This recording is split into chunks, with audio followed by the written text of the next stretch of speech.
ওই অন্তর আত্মা মন হলো উত্তম, যেই অন্তর আল্লাহ যা দিয়েছেন তাতে খুশি।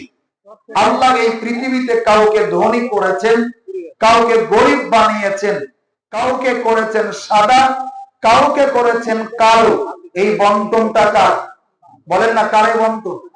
মানুষের যদি এখতিয়ার থাকতো কোন মানুষ কালো হতো না, মানুষের যদি এখতিয়ার থাকতো কোন মানুষ গরিব হতো না, মানুষের যদি এখতিয়ার থাকতো কোন মানুষ বামন খাটো বেটে হতো না, মানুষের যদি এখতিয়ার থাকতো ডাইন 80 গাড়ি কেউ কিনতো না, সবাই অ্যাপাচি পালসার নিত, তাই না? কিন্তু এই বন্টনটা কিসমতটা কার? বলেন কার বন্টন? এদের মন খারাপ করার কিছু নেই। আল্লাহ যাকে যতটুকু দিয়েছেন তাতে খুশি থাকতে হবে। তাহলে আল্লাহর বন্টনে, আল্লাহর কিসমতে আপনি খুশি, এটা প্রমাণিত হবে। সম্মানিত উপস্থিতি, পৃথিবীর সকলকে যদি আল্লাহ ধনী বানাতেন, আপনার জমিনে কামলা দিত কে? সবাইকে যদি আল্লাহ ধনী বানাতেন, আপনার গাড়ির ড্রাইভারি করত কে?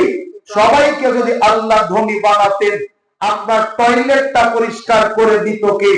সবাইকে যদি আল্লাহ ধনী বানাতেন, আপনার ছেঁড়া জুতাটা সেলাই করে দিত কে? আল্লাহ সুবহানাহু ওয়া তাআলা পৃথিবীতে আমাকে দিয়ে আপনার, আপনাকে দিয়ে আমার, একে অপরের সহযোগিতা নেওয়ার জন্য এই কিসমত দিয়ে পৃথিবীতে পাঠিয়েছেন। অতএব এটা মন খারাপ করার কিছু নেই।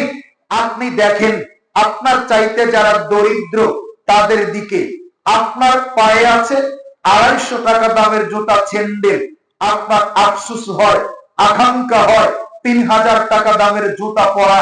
তার দিকে তাকান যার দুটি পাই নাই, জুতার প্রয়োজন নাই, আপনার আকাঙ্ক্ষা মিটে যাবে।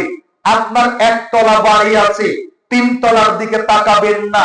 আপনি দেখবেন রাজশাহী রেল স্টেশনে যান, রাস্তার 2 দিকে ফুটপাতের ধারে কনকনে ঠান্ডা, পলিথিন মুড়ি দিয়ে আমাদের চাইতে শরীর স্বাস্থ্য চেহারা অনেক আল্লাহর বান্দা শুয়ে আছে, নাক ডাকিয়ে ঘুম পাচ্ছে। আল্লাহ অন্তত ওই রেল স্টেশনে শুয়ে আছে, ওই বান্দার চাইতে তো আমাকে আপনাকে ভালো রেখেছেন। কথা বলেন? এজন্য আমার চাইতে হাজারো মানুষ অনেক কষ্টে আছে, আমি অনেক সুখে আছি। এই ধারণার ভিত্তিতে আল্লাহ যেটা দিয়েছেন এতে খুশি থাকতে হবে। যেই মন খুশি থাকে, যে অন্তর খুশি থাকে, যে আত্মা সন্তুষ্ট থাকে, এই আত্মা হলো উত্তম। অতএব আমার আপনার আত্মা যাতে আল্লাহর কিসমতের উপরে, আল্লাহর বন্টনের উপরে খুশি থাকে, রাজি থাকে, এই প্রচেষ্টাই আমাদের কামনা হওয়া উচিত।